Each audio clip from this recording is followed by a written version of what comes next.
c'est toujours le processus d'installation du logiciel QuickBooks Desktop. Et n'oubliez pas, et moi, le logiciel est déjà installé sur mon ordinateur, donc vous pouvez voir ici. Et ça, c'est ce logiciel qu'on utilise aujourd'hui. C'est Intuit QuickBooks Enterprise Solution Accountant Edition et 18. Donc, je vais devoir désinstaller ce logiciel pour pouvoir le réinstaller juste dans son ensemble. OK? Donc, je dois cliquer ici dans le bouton Start, OK, de Windows. Et puis, je vais aller dans Paramètres. J'ai cliqué dans Paramètres parce que ça, c'est pour mon système d'exploitation Windows et 11. Et puis, je clique ici dans Appli. Et puis là, je clique dans Application installée. Et c'est QuickBooks 2016 et puis QuickBooks Online. Et puis ça, c'est QuickBooks 2018 que je vais désinstaller. Je clique ici, désinstaller. OK, oui. On me demande, est-ce que vous voulez autoriser cette application à apporter des modifications à votre appareil? Oui.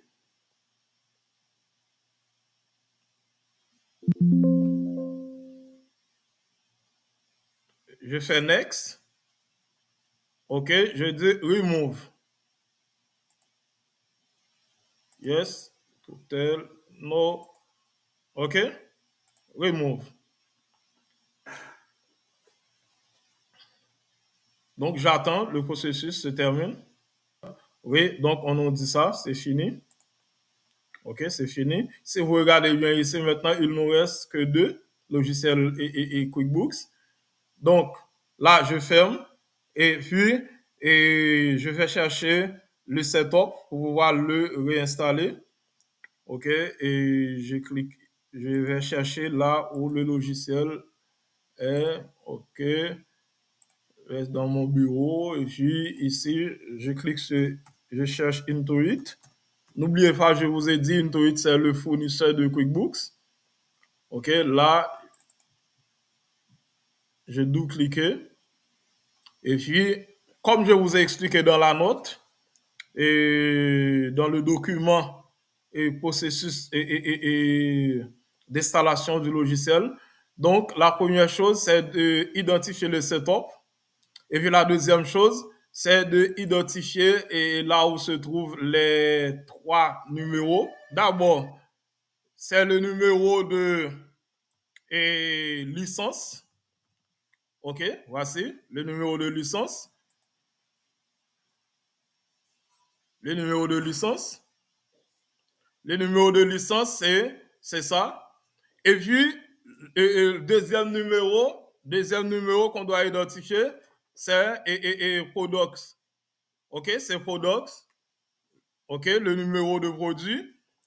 Et puis, troisième numéro qu'on doit identifier, c'est numéro de validation. Donc, numéro de validation, c'est ce numéro de client. OK? C'est ce numéro de client. Donc, si vous n'avez pas ce numéro, vous n'êtes pas client. Est-ce que vous comprenez? C'est ce numéro qu'on enregistre jusqu'à la fin. OK. Maintenant, après avoir fini d'identifier les trois numéros, maintenant, c'est le tour de setup. Le setup.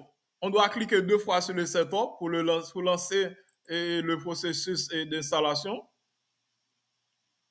On clique deux fois sur le setup parce qu'on l'a identifié. Maintenant, on me pose la question, voulez-vous autoriser cette application à apporter des modifications à votre appareil? C'est la même question qu'on avait posée quand on était en train de désinstaller le logiciel. Je clique sur oui. Maintenant, on dit Welcome to Install Sheet Result for QuickBooks Enterprise Solutions 18.0. Je clique Next.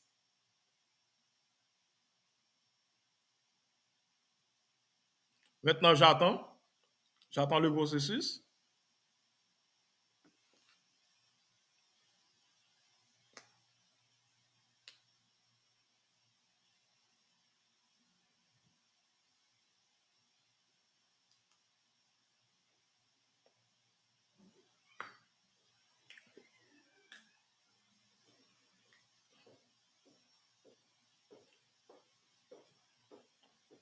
Là, et lors de ce processus, donc le logiciel est en train d'effectuer des recherches pour voir est-ce que tous les fichiers sont compatibles avec votre système d'exploitation. Dans ce processus, s'il y a un fichier qui manque, par exemple Adobe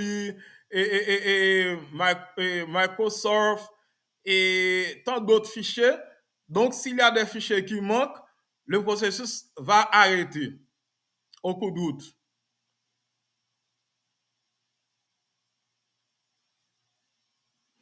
OK? Là, je fais next pour continuer. Et puis ici, là, nous sommes au niveau de license agreement. Donc, logiquement, on doit toujours accepter. Si on n'accepte pas, on ne va pas installer le logiciel. Je vais faire continuer.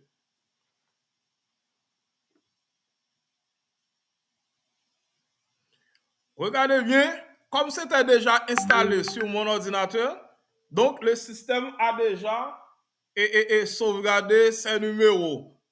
Mais si c'était pour la première fois, c'est moi qui aurais dû les mettre. OK, là, je fais next.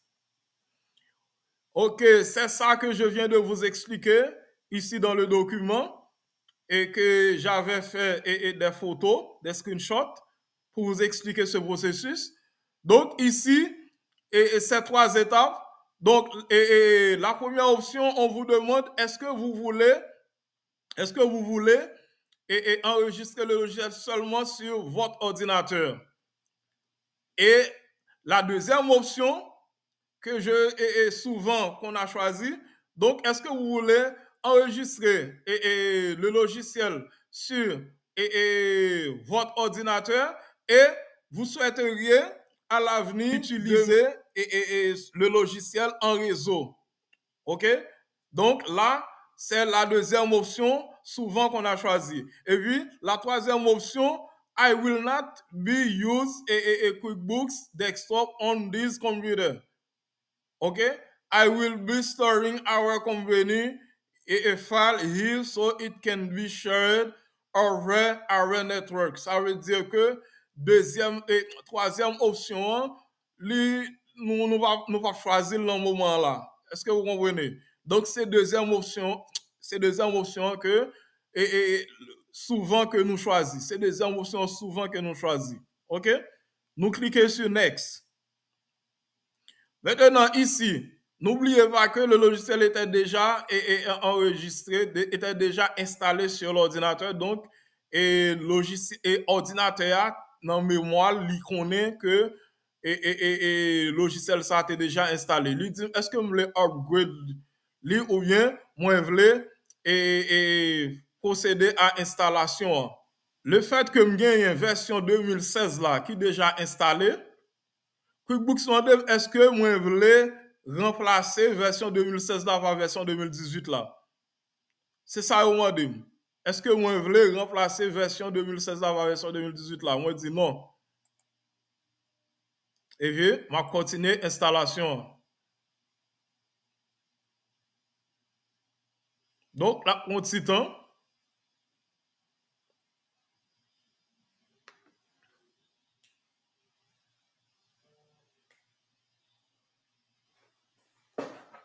Là, on petit temps.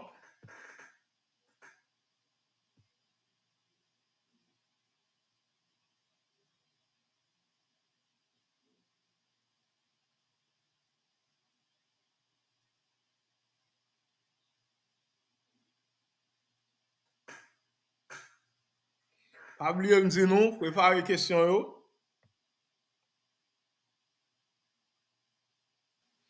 OK, donc là, nous gardons, dit nous, congratulations, félicitations que nous finissons avec le processus là. Donc, nous allons ouvrir pour nous mettre code validation maintenant. Nous lancer le logiciel là, on a mettre le dernier code là qui c'est code de validation.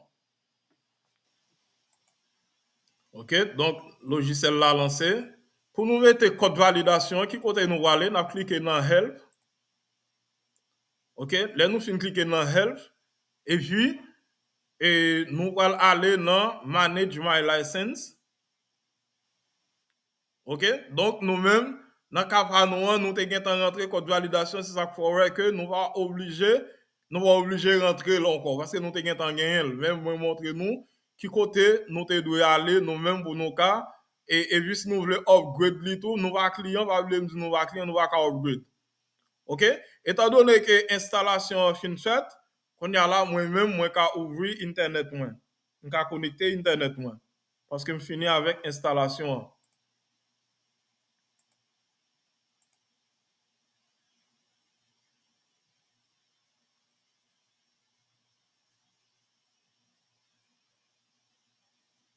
Moi, connecter Internet, moi. Maintenant, nous finissons avec installation logicielle là. Nous finissons avec installation logicielle là. Maintenant, qui ça nous va le faire? On va aller sur cas pratique. On va utiliser les cas pratiques.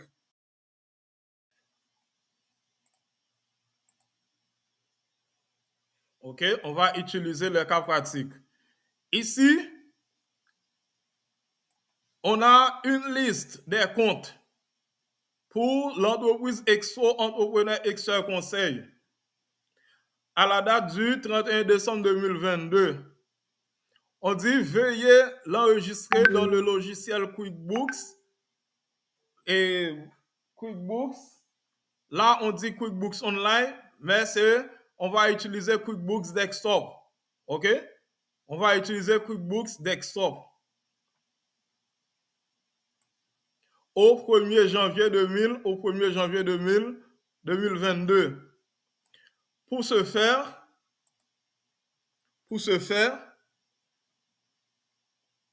on va aller directement dans le logiciel.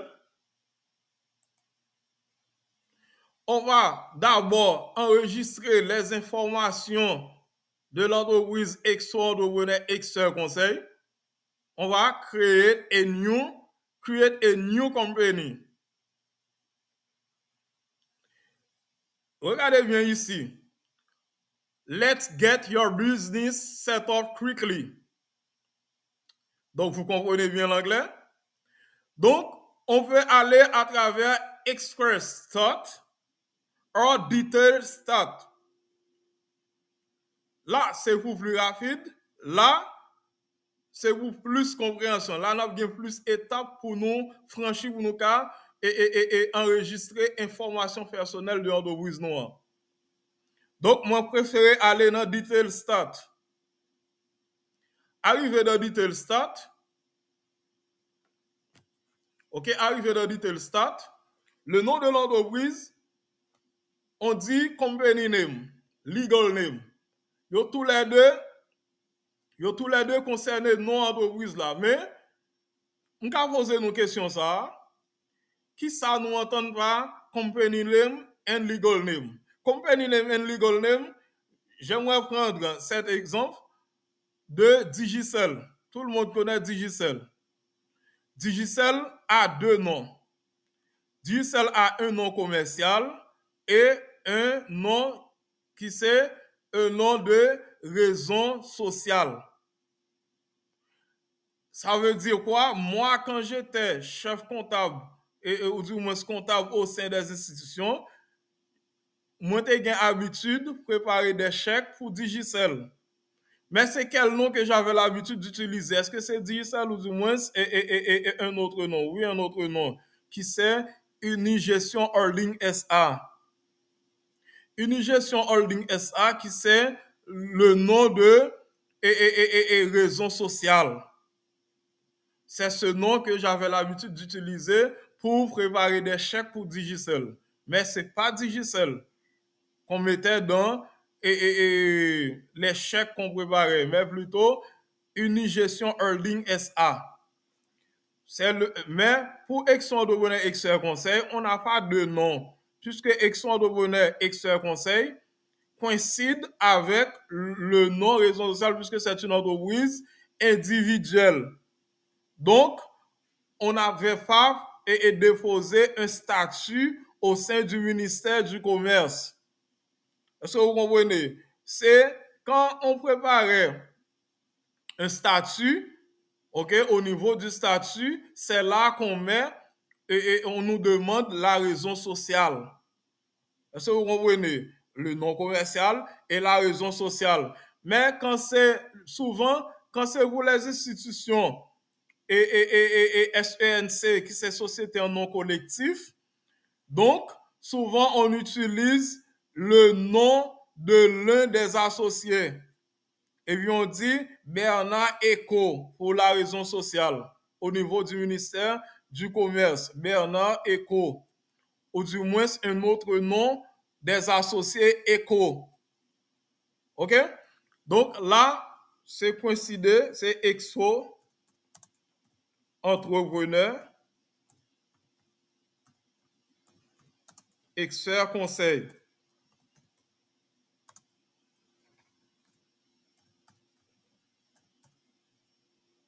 Expert conseil.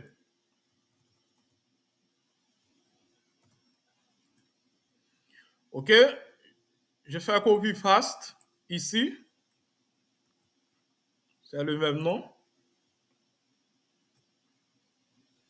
Ici, Tax ID. Pour nous en Haïti, Tax ID pour une entreprise, c'est le numéro d'identification fiscale de l'entreprise. OK? Tax ID de l'entreprise, c'est le numéro d'identification fiscale de l'entreprise. Ici, l'adresse de l'entreprise, c'est numéro 1, Infrastructure Valus.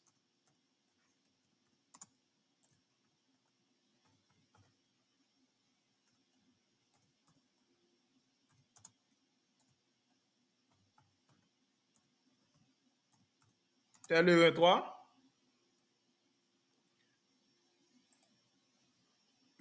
Ici, cet espace, c'est si l'adresse était longue ou du moins on avait plusieurs adresses. City, c'est Fétionville.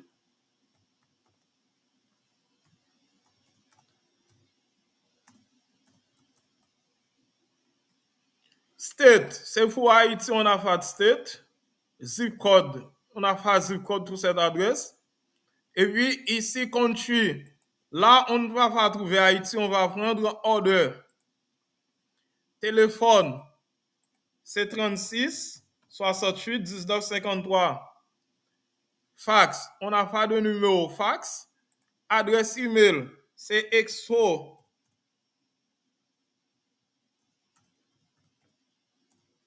entrepreneur expo entrepreneur expo entrepreneur qui termine par E, ça c'est pour l'email, oui, qui termine par E, à gmail.com.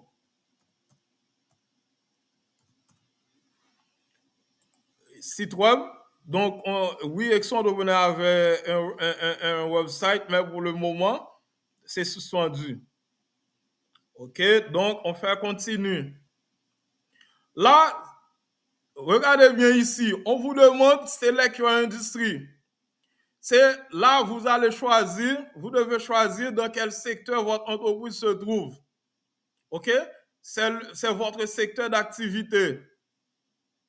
Votre secteur d'activité. Et là, Exo Entrepreneur lui-même, c'est une entreprise de service. C'est un cabinet. OK? C'est un cabinet. Donc, nous cherchons pour nous dans quel secteur. On dit professional consulting. OK? On prend ça à vidéo. Professional consulting. OK? C'est le plus simple. Je fais next. Ici, or is your company organized? OK? Or is your company organized? Comment s'organise votre entreprise? Ça veut dire que est-ce que cette entreprise, c'est une entreprise individuelle?